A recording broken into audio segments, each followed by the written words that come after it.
here I set out the usual different ways to resolve disputes in like in a much more legal sense. On the left is generally the most acrimonious litigation where you go to court, the court decides who wins, who loses. It's good in the sense that it's final and binding, and then people who don't comply with the orders will be sanctioned by the law. Arbitration is a situation where parties would agree to first arbitrate, where there is an arbitrator, not a court judge, but an arbitrator who will decide on who should win or who should lose, and that's also final and binding. But it's a little bit more flexible. It's confidential. That's another very important thing as well. So sometimes actually arbitration these days are being taken up by very big name companies who basically don't want their dirty laundry being aired in public in the court in litigation. So they go to arbitration, where the arbitrator, while not a judge, is generally a very, very experienced technical person in the area, or a very experienced lawyer who will decide on the legal merits of the case. And the ones on the far right are all the more amicable ones, where you go into mediation, where parties try to come to an agreement on their own. But doing anything on the right-hand side, the mediation, conciliation, etc., does not preclude you from later on, if all those negotiations fail, taking up arbitration and litigation as well. So it means you can always try everything on the right side first, more amicable, more friendly. If everyone is wasting everyone's time, then you can take up the more acrimonious options on the left. Okay, last few slides. Again, more practical sort of thoughts from me.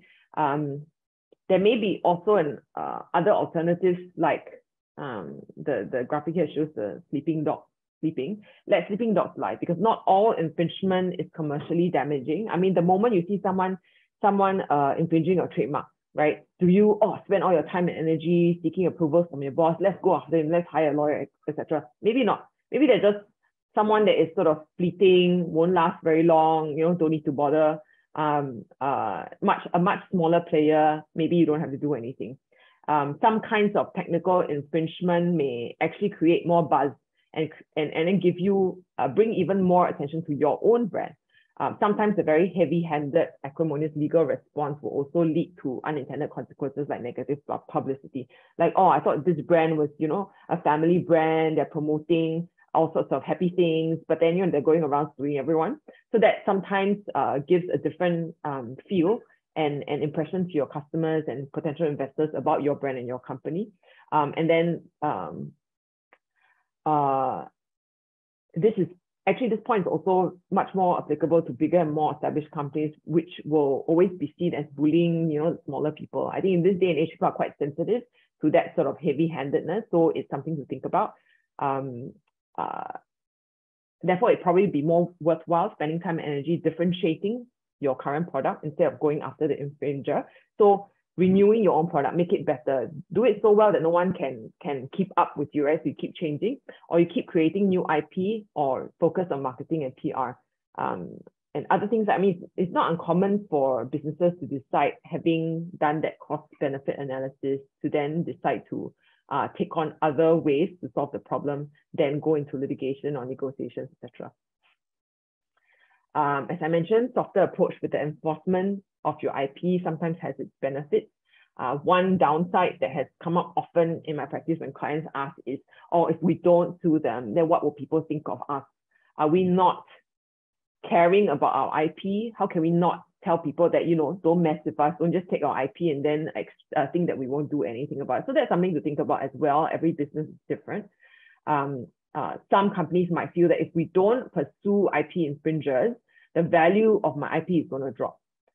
Potential licensees or investors are not going to join hands with you because, for example, if a licensee pays you royalties to use your brand, but yet you don't sue the people who use it without your permission, then your licensee will be like, then why do I need to pay you? I can just go and be an infringer. You're not going to sue me anyway. So there are these sort of things that you need to consider. One interesting example I thought to bring up as well, one of my team members highlighted this to me, Creative Solution by Netflix when they sent an interesting or a funny cease and desist letter to an infringer, which sends the message, but also creates a positive sort of feel about it. The infringer here had set up a Stranger Things themed pop-up bar called the Upside Down in Chicago. So Netflix wrote to them, Emporium Arcade Bar, saying, Danny and Doug, my walkie-talkie is busted, so I had to write this note instead. I heard you launched a Stranger Things pop-up bar. Look, I don't want you to think I'm a total wastoid, and I love how much you guys love the show, but unless I'm living in the Upside Down, I don't think we did a deal for you to have this pop-up. You're obviously creative types, so I'm sure you can appreciate it's important for us to have a say in how our fans encounter the worlds we built. So then you can read for yourself there. The last part was funny, so please don't make us call your mom. Thanks. So I suppose this works. So that's another creative way to deal with disputes when you face it. It's not always straight up go to court, hire lawyers.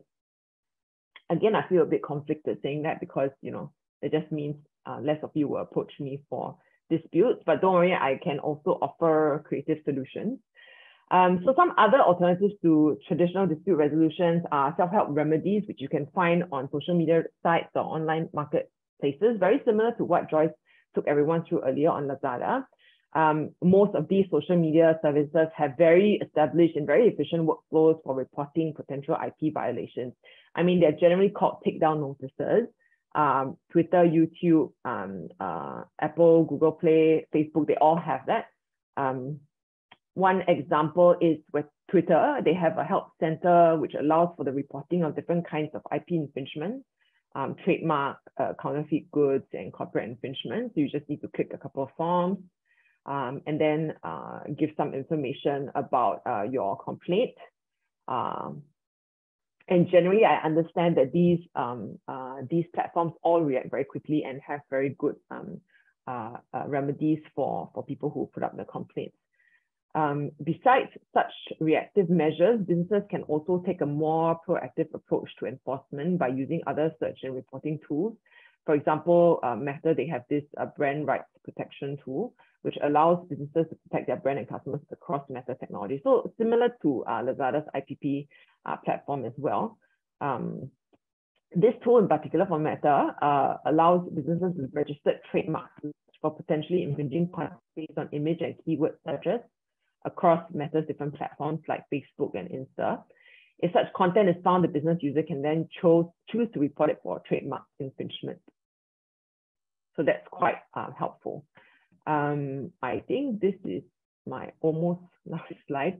The other thing to note also is it's possible to consider a coexistence agreement. So I know when you see someone infringing your IP, you hate the guy, right? Why would you ever want to go into a deal with them? But I mean, that might be what you think, but then your shareholders and your customers might feel differently. So sometimes when you need to have a more sort of practical mindset, then you can potentially have, especially in the trademark context, reach out to the other party and find a way to negotiate a coexistence agreement. So common terms in coexistence agreements, this is the third bullet point, include those that set out the division of territory. So you take Asia-Pac, I'll take China, Japan, you can use these marks in these countries, we just switch it out a little bit, and I'll use the mark in those other countries and I'll switch it a little bit, things like that. So the division of respective fields of use as well, relating to the goods or services. So that's something to think about, but it's all commercial considerations, but a useful point nevertheless. One thing to note is that it may potentially limit the expansion of your brand. So if you've sort of shared the pie in the jurisdictions with another party, if you want to expand there later, then you're going to have problems. So you just go into another agreement, I suppose, and there will always be a commercial solution thereafter. If not, then you just sort of, find, again, other ways to promote your brand, use a different one, etc.